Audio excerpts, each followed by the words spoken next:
Hello बच्चों, welcome to next lecture. तो आज का हमारा जो लेक्चर है वो है अंडर डेवलपमेंट के ऊपर। अंडर डेवलपमेंट क्या होती है और उसके क्या फीचर है, अंडर डेवलप्ड इकोनॉमी किसको बोलते हैं, तो इन सब चीज़ों के बारे में आज हम पढ़ेंगे। तो इजी लेक्चर है, ज़्यादा कॉम्प्लिकेटेड लेक्चर नहीं है, थोड़े बहुत में आप समझ जाओगे जैसे हम बताएंगे यहाँ पे आपको। ठीक है बेटा, तो चलिए इस लेक्चर को स्टार्ट करते हैं। तो सबसे पहले हमें जानना होगा कि अंडर डेवलपमेंट होती क्या है। ठीक है बेटा, underdevelopment refer to the low level of development characterise by low real per capita income.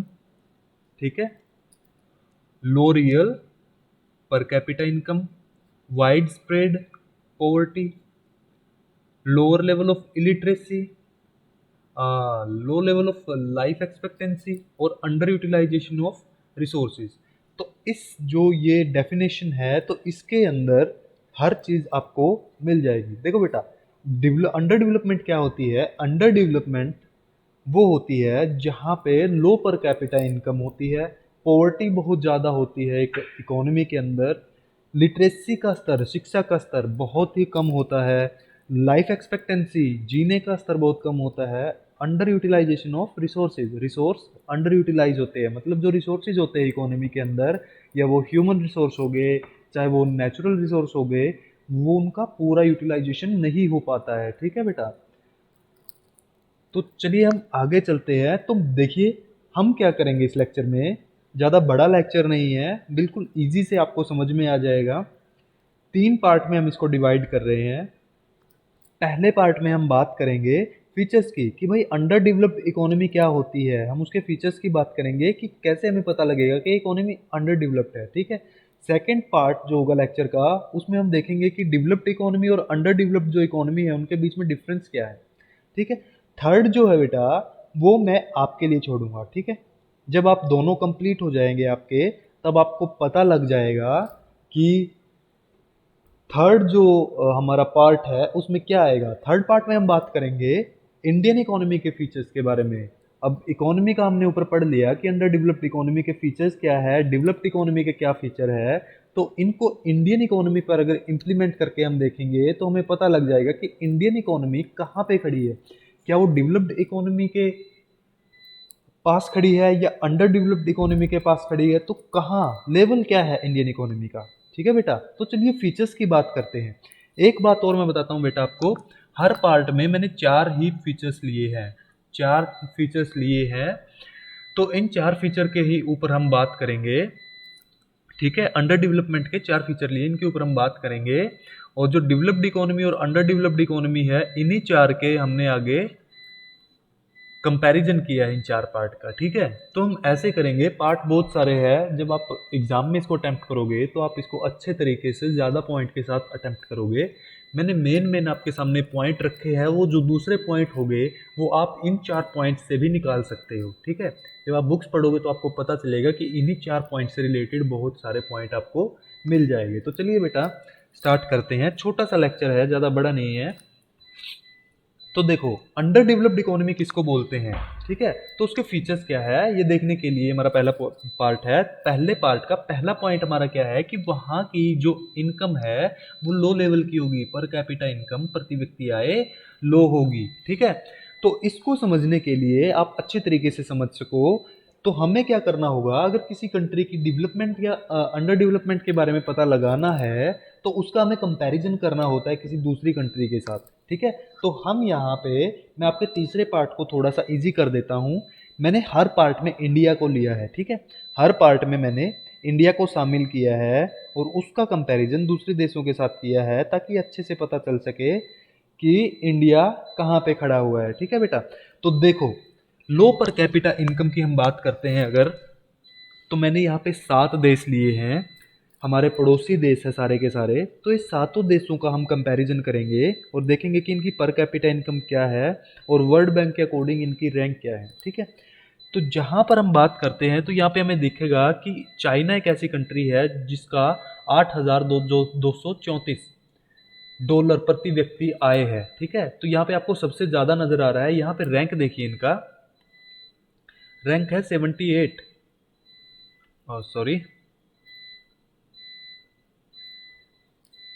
Rank इनका 78 है। सॉरी, यहाँ पे कुछ गलत किया हुआ है, शायद भूटान का यहाँ पे इन्होंने गलत किया हुआ है रैंक यहाँ पे, क्योंकि चाइना की पर कैपिटा इनकम सबसे ज़्यादा है। उसके बाद श्रीलंका की अगर हम देखते हैं तो 4000, ये भी इंडिया से ज़्यादा है। तो डेवलपमेंट में हम क्या देखेंगे कि डेवलप्ड जो श्रीलंका है और जो चाइना है वो इंडिया से थोड़े ज़्यादा डेवलप्ड है, ठीक है ना। इंडिया से ज़्यादा डेवलपमेंट वहाँ पे हो रखी है, वहाँ की पर कैपिटा इनकम इंडिया से ज़्यादा है। और जो ये रिकॉर्ड है बेटा, ये मैंने लिया है वर्ल्ड बैंक की 2018 की रिपोर्ट से, ठीक है ना। जो वर्ल्ड बैंक है उसकी ईज ऑफ डूइंग बिजनेस की 2018 का जो उनका पब्लिकेशन है वहाँ से इसको लिया गया है। इसमें और भी देश आपको दिख रहे हैं, इसमें आपको बांग्लादेश दिख रहा है, पाकिस्तान दिख रहा है, नेपाल दिख रहा है, भूटान दिख रहा है। तो इन सब देशों की भी आप पर कैपिटा इनकम देख सकते हैं, ठीक है। इंडिया की पर कैपिटा 2018 के अकॉर्डिंग $1715 थी, जो अभी करंट में अगर हम देखें 2020 की अगर हम बात करते हैं तो $2100 या $2200 के आसपास अभी इंडिया की पर कैपिटा इनकम हो रखी है। मतलब डेवलपमेंट हो रहा है, बट उतना नहीं है जितना कि चाइना और श्रीलंका में अभी हो चुका है, ठीक है। वो इंडिया से थोड़े अपर लेवल पे है, ठीक है। तो ये हमारा पहला पॉइंट हो गया कि पर कैपिटा इनकम। इससे आपको अंदाजा हो गया है कि पर कैपिटा इनकम से हम डेवलपमेंट देख सकते हैं, ठीक है। सेकेंड पार्ट हमारा है इनकम इनइक्वालिटी, ठीक है। तो इनकम इनइक्वालिटी के लिए बेटा मैंने यहाँ पे 5 देश लिए हैं, ब्रिक्स नेशन, ठीक है। ब्रिक्स ब्रिक्स क्या होता है, कब इस ये एस्टेब्लिश हुआ था, ठीक है, ये आप देखोगे बेटा, देखना है आपको इसको, ठीक है। तो ब्रिक्स में कौन कौन से देश है वो आपको बता देता हूँ। ब्रिक्स जो नेशंस का एक ग्रुप है उसमें Brazil, R for Russia, I for India, C for China and S for South Africa, ये 5 देश है जो ब्रिक्स नेशन में आते हैं। इनकी हर साल, अभी तो शायद नहीं हुई है, बट हर साल इनकी मीटिंग्स होती है। ये आगे की स्ट्रैटेजी डिसाइड करते हैं कि इन देशों को कैसे चलना है, ठीक है। तो ये हो गए हमारे ब्रिक्स नेशन। तो इन ब्रिक्स नेशन की मैं यहाँ पे रैंक लेके आया हूँ आपके सामने, इनके बीच में हम कंपैरिजन करके देखेंगे, ठीक है ना। तो सबसे अच्छा तरीका मैंने क्या बताया बेटा, कि जब तक आप कंपैरिजन नहीं करोगे दूसरी कंट्रीज के साथ तब तक आपको पता नहीं चलेगा कि हमारी कंट्री कहाँ पे खड़ी हुई है, ठीक। तो यहाँ पे हम देखते हैं बेटा, इनकम इनइक्वालिटी में साउथ अफ्रीका 0.63, ठीक है। तो एक बात और आपको देखनी है कि जो इनकम इनइक्वालिटी है उसको देखने के लिए हम गिनी इंडेक्स का यूज करते हैं। गिनी इंडेक्स, ये इंडेक्स है जो हमें इनइक्वालिटी के बारे में बताता है। इसकी रेंज क्या होती है, जैसे हमने एचडीआई की रैंक देखी थी ना, वैसे इसकी भी रैंक 0 से लेकर और 1 के बीच में होती है। अब यहाँ पे क्या है कि जो कंट्री 1 के पास होगी, ठीक है, वहां पे इनइक्वालिटी ज़्यादा होगी, ठीक है। और जो कंट्री 0 के पास होगी या 0 के आसपास होगी वहां पर इनकम में इक्वालिटी होगी, ठीक है। या जो देश के पास इनकम आ रही है वो सभी देशों के बीच में लगभग बराबरी की मात्रा में बट रही है। और जो कंट्री 1 के आसपास होगी, ठीक है, वहां पे क्या होगा, इनइक्वालिटी, मतलब जो इनकम आ रही है वो कुछ ही लोगों के पास स्टोर हो रही है, बाकी के जो लोग हैं उस इकोनॉमी में रहने वाले, उस देश में रहने वाले, वहां पे इनकम डिस्ट्रीब्यूट नहीं हो रही है उनके बीच में, यानी वो गरीब के गरीब ही है। तो इसमें देखिए आपको साउथ अफ्रीका की जो गिनी इंडेक्स है वो सबसे ज़्यादा 0.63 है। तो ये 1 के करीब पहुंच गया ना। अब यहाँ पे 0 पॉइंट अगर हम 50 माने तो ये 1 के करीब पहुंच गया, तो इनइक्वालिटी यहाँ पे ज़्यादा है, ठीक है। ग्लोबल रैंक 1 नंबर का हमें क्या बताता है कि साउथ अफ्रीका दुनिया में ऐसा देश है जहाँ पे इनकम की इनइक्वालिटी सबसे ज़्यादा है, ठीक है। उसके बाद हम बात करते हैं ब्रिक्स नेशंस में दूसरे देश की, वो है ब्राज़ील। ब्राज़ील की देखिए 0.53, ठीक है। साउथ अफ्रीका के बाद ब्रिक्स नेशन में ब्राज़ील ऐसा देश है जहाँ पर इनकम इनइक्वालिटी बहुत ज़्यादा है और इनका ग्लोबल रैंक 9 है, ठीक है। चाइना की हम बात करते हैं तो चाइना की 0.39 और रशिया की बात करते हैं 0.38 और इंडिया की 0.36। अब देखिए खुश होने की ज़रूरत नहीं है कि इंडिया का रैंक कम है, इंडिया में इक्वालिटी इनकम की ज़्यादा है। इनकम इंडिया में है ही कम बेटा, ये बात आपको देखनी होगी। इंडिया में इनकम क्या है, इनकम कम है इंडिया में। जैसे जैसे इनकम बढ़ती जाएगी तो यहाँ पे मैं आपको एक यहाँ पे ले लीजिए बेटा, यहाँ पे आपको एक फिगर बनाता हूँ मैं कि जो गिनी कोफिशिएंट है वो हमारा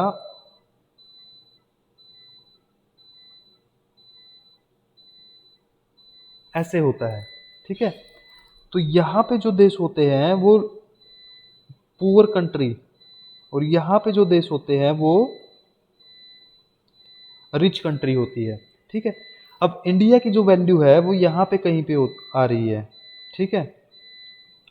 तो जैसे जैसे देश तरक्की करेगा, सॉरी, तो देखो जैसे जैसे देश देश तरक्की करेगा उसकी इनकम इनक्वालिटी, ये इक्वालिटी की लाइन है बेटा, ये जीरो वाली लाइन है जहाँ पे टोटल इक्वालिटी है। तो ये जैसे जैसे देश तरक्की करता जाएगा इनकम इनक्वालिटी बढ़ती जाएगी, ठीक है। और जैसे जैसे वो डेवलप्ड होता जाएगा बाद में वो इनकम इनक्वालिटी कम होती जाएगी। तो इस तरीके से ये गिनी इंडेक्स बनता है। अभी इंडिया की स्टेज में बेटा, इंडिया में आपको लग रहा होगा कि इक्वालिटी है अभी इनकम की, बट वो यहाँ पे है, वो डेवलपमेंट कर रहा है। इसका मतलब कि अभी इनकम इनक्वालिटी इंडिया में बढ़ेगी, बढ़ रही भी है, ठीक है। अगर आप डाटा उठा के देखोगे गिनी इंडेक्स में इंडिया का पीछे का, तो वो बढ़ रहा है, आप अगर उसको देखोगे तो, ठीक है। तो इनकम इनइक्वालिटी के मामले में साउथ अफ्रीका पहले नंबर पे है, मतलब थोड़ा डेवलपमेंट उसका हो चुका है और वहां पे जो पैसा आ रहा है वो कुछ देशों के पास स्टोर हो रहा है। तो इनकम इनइक्वालिटी को देखते हैं हम अंडर डेवलपमेंट में। थर्ड पॉइंट हमारा है under utilisation of natural and human resources. जो नेचुरल रिसोर्सेज है, नेचुरल रिसोर्सेज में क्या आता है, हमारा हमारा पानी हो गया, जो धरती के नीचे से जो ऑयल निकलता है या जो गैस निकलती है वो हो गया, हमारे फॉरेस्ट हो गए, हमारे रॉक्स, पहाड़ियाँ, मिनरल जो धरती के नीचे से निकलती है, सोयल जहाँ पे खेती की जाती है, हमारे एनिमल, ठीक है। तो ये सारे नेचुरल रिसोर्सेज है। नेचुरल रिसोर्सेज में नेचर द्वारा हमें प्रोवाइड करवाए गए, किसी कंट्री को नेचर द्वारा मिले हुए रिसोर्सेज को हम नेचुरल रिसोर्सेज बोलते हैं, ठीक है ना। ह्यूमन रिसोर्सेज, वहां के लोग, उनको बोलते हैं हम ह्यूमन रिसोर्सेज, ठीक है। तो अगर ये दोनों ही अंडर यूटिलाइज है, अंडर यूटिलाइज मतलब इनका प्रॉपर यूज नहीं किया जा रहा है किसी इकोनॉमी के द्वारा, तो वो इकोनॉमी अंडर डेवलप्ड कहलाएगी। क्यों? देखो, अब ऑयल निकालने के लिए अगर कोई कंट्री गरीब है, ठीक है, तो अगर उसे धरती के नीचे से ये ऑयल निकालना है तो क्या करना होगा, उसको, उसके पास ये टेक्नोलॉजी होनी चाहिए कि वो उस ऑयल को निकाल सके। और वो टेक्नोलॉजी कब आएगी? जब वो रिसर्च के ऊपर खर्च करेगा। रिसर्च के ऊपर वो तब खर्च करेगा जब उसके पास पैसा होगा, ठीक है। तो वो, उसके पास अभी इतना पैसा नहीं है कि वो इन नेचुरल रिसोर्सेज का यूज कर सके, वो मिनरल निकाल सके। जब जैसे जैसे उसके पास पैसा आता जाएगा, जैसे जैसे वो डेवलपमेंट करता जाएगा वो देश, वो इकोनॉमी, वैसे वैसे क्या होता जाएगा, जो ये नेचुरल रिसोर्सेज है इनका यूटिलाइजेशन प्रॉपर तरीके से होने लगेगा और देश में इनकम और बढ़ती जाएगी, ठीक है। ह्यूमन रिसोर्स की हम बात करते हैं। ह्यूमन रिसोर्स यानी वहाँ के लोग, ह्यूमन, वहाँ के लोगों की हम बात करते हैं। तो वो अगर उनके पास अच्छी एजुकेशन है, उनके पास अच्छी एजुकेशन है, उनकी हेल्थ फैसिलिटी पर अच्छा खर्च किया जा रहा है, उनकी एजुकेशन पर अच्छा खर्च किया जा रहा है, तो वो इकोनॉमी में आगे इनकम जनरेट करेंगे। अगर उनकी हेल्थ अच्छी नहीं है, अगर वो बीमार है, तो बीमार आदमी आप देखिए कि क्या प्रोडक्शन कर सकता है, ठीक है। अनएजुकेटेड लोग क्या प्रोडक्शन कर सकते हैं, ठीक है। अगर किसी अनएजुकेटेड पर्सन को अगर हम बोल दें कि भाई ये मशीन चलानी है, बिना, अगर उसको कुछ नहीं पता है उसके बारे में, तो क्या वो चला सकेगा? नहीं। अगर उनको इन चीज़ों की नॉलेज नहीं है तो हमारा ह्यूमन रिसोर्स क्या है, वेस्ट जाएगा, यानी अंडर यूटिलाइज हो जाएगा, ठीक है। तो एक देश डेवलप्ड कब कहलाएगा? जब उसके पास ह्यूमन रिसोर्स का फुल यूटिलाइजेशन हो। अगर फुल यूटिलाइजेशन ह्यूमन रिसोर्सेज का या लोगों का फुल यूटिलाइजेशन प्रोडक्शन में नहीं हो रहा है तो वो देश वो देश अंडर डेवलप्ड कहलाएगा, ठीक है बेटा। समझ में आ गया यहाँ तक? तो अब हमारा लास्ट पॉइंट है, जो हम 4 पॉइंट की बात करें तो हमारा चौथा पॉइंट है। तो वो क्या है कि डेवलपमेंट और अंडर डेवलपमेंट में जो एक डिफरेंस है वो कौन क्रिएट करता है? वहाँ का एग्रीकल्चर सेक्टर, ठीक है, जो वहाँ के लोग हैं, ठीक है। अगर किसी कंट्री में लोग हैं, अगर वो एग्रीकल्चर में ज़्यादा लगे हुए हैं तो मीन क्या है कि अभी डेवलपमेंट हो रहा है, डेवलप नहीं हुई है कंट्री, वो अंडर डेवलप्ड है, ठीक है, क्योंकि उसकी डिपेंडेंस एग्रीकल्चर के ऊपर ज़्यादा है, ठीक है। यहाँ पे भी मैं आपके लिए 4 देश लेके आया हूँ, इंडिया उनमें से एक है। तो उनसे आप अंदाज़ा लगा सकते हो कि कैसे डेवलपमेंट और अंडर डेवलपमेंट में हम डिस्टिंग्विश कर सकते हैं। अब देखो इंडिया है, इंडिया की 50% मतलब लगभग आधी आबादी एग्रीकल्चर पर डिपेंड करती है, ठीक है। चाइना की देखा जाए तो 35%, इंडिया से कम है ना एग्रीकल्चर में। 35% लोग एग्रीकल्चर या उससे जुड़ी हुई एक्टिविटीज में पार्टिसिपेट करते हैं। मतलब चाइना में इंडिया से कम लोग एग्रीकल्चर से जुड़े हुए हैं, मतलब वहां पे जो बाकी के लोग हैं वो दूसरी जो प्रोडक्शन करने की जो सेक्टर है वहां पे चले गए हैं, जो मैन्युफैक्चरिंग सेक्टर है, जो सर्विस सेक्टर है, वहां पे लोग अब चले गए हैं एग्रीकल्चर की बजाय। तो मतलब डेवलपमेंट उन चीज़ों का ज़्यादा हो रहा है। टर्की एक देश है, जब उसकी बात करते हैं तो वहाँ की 30% जो आबादी है वो एग्रीकल्चर सेक्टर में एंगेज है, ठीक है। अब यूएसए की बात हम करते हैं क्योंकि ये डेवलप्ड इकोनॉमी है। यूएसए एक डेवलप्ड इकोनॉमी है, एक विकसित देश है। तो आप देखोगे कि यहाँ की 2.5 to 3% मतलब 2 से 3% आबादी ही केवल एग्रीकल्चर एक्टिविटीज में एंगेज है, ठीक है। तो आप क्या पैटर्न देख रहे हो? आप एक पैटर्न देख रहे हो कि जहां की आबादी सबसे कम एग्रीकल्चर में पार्टिसिपेट कर रही है वहां डेवलपमेंट ज़्यादा है। ये कैसे होता है कि लोग एग्रीकल्चर से निकलकर दूसरे सेक्टर में भी काम करने लगते हैं और एग्रीकल्चर में जो पॉपुलेशन है काम करने वाली वो कम हो जाती है। ये डेवलपमेंट का एक प्रोसेस है। तो इस प्रोसेस में इंडिया अभी बहुत पीछे है, ठीक है। तो यहाँ से आप अंदाजा लगा सकते हो। तो ये हो गया हमारा फर्स्ट पार्ट। अब हम सेकंड पार्ट पे चलते हैं। हम देखते हैं कि डेवलप्ड इकोनॉमी, विकसित देश और अंडर डेवलप्ड इकोनॉमी, जो भी विकास की जहाँ पे अभी इकोनॉमी में विकास हो रहा है उनके बीच में डिफरेंस क्या है। तो देखो बेटा वही 4 पॉइंट यहाँ मैंने एक यहाँ पे जो है अंडर डेवलप्ड इकोनॉमी को लिखा गया है और उसके फीचर्स लिखे हुए हैं। तो हमने क्या पढ़ा था? अंडर डेवलप्ड इकोनॉमी में लो पर कैपिटा इनकम होती है, तो डेवलप्ड इकोनॉमी में क्या होगी? इसका उल्टा हो जाएगा, high per capita. Under developed economy में इनकम इनइक्वालिटी हाई होती है। जो अंडर डेवलप्ड इकोनॉमी होती है वहाँ पर इनकम इनइक्वालिटी बहुत ज़्यादा होती है। इनकम बहुत ज़्यादा मतलब एक डिफरेंस होता है इनकम डिस्ट्रीब्यूशन में। वो क्या होता है डेवलप्ड इकोनॉमी में लेस होता है, ठीक है। इनकम इनइक्वालिटी डेवलप्ड इकोनॉमी में बहुत कम होती है, ठीक है। Under utilisation of natural and human resources, जो अंडर डेवलप्ड इकोनॉमी होती है वहाँ के नेचुरल और जो ह्यूमन रिसोर्स होते हैं वो अंडर यूटिलाइज होते हैं, मतलब उनका पूरी तरीके से यूटिलाइजेशन नहीं हो पाता है। जहाँ हम डेवलप्ड इकोनॉमी की बात करते हैं तो नेचुरल रिसोर्सेज और ह्यूमन रिसोर्सेज का फुल यूटिलाइजेशन वहाँ की इकोनॉमी में किया जाता है और इसीलिए वहाँ पर इनकम जनरेशन ज़्यादा होता है, ठीक है। तो थर्ड पॉइंट जो हमारा है वो है एग्रीकल्चर के ऊपर डिपेंडेंसी। अगर कोई देश एग्रीकल्चर के ऊपर डिपेंड है तो मेन क्या है कि वो अंडर डेवलपमेंट की कैटेगरी में आता है, क्योंकि अगर वहाँ के ज़्यादा लोग एग्रीकल्चर एक्टिविटीज़ में डिपेंड कर रहे हैं तो वहाँ पर अभी अंडर डेवलपमेंट की सिचुएशन है। और जो डेवलप्ड इकोनॉमी है वहाँ पर डिपेंडेंस जो है वो कम होती है एग्रीकल्चर के ऊपर, ठीक है। तो देखिए डेवलप्ड इकोनॉमी क्या है, अंडर डेवलप्ड इकोनॉमी का उल्टा हो गया ना, ठीक है। तो ये हमारा सेकंड पार्ट हो गया और थर्ड पार्ट मैंने बताया बेटा कि थर्ड टास्क आपके लिए है। अब आपको क्या बताना है कि इंडियन इकोनॉमी के क्या फीचर है, ठीक है। इंडियन इकोनॉमी कैसी है और ये हमारी डेवलप्ड इकोनॉमी कहलाती है या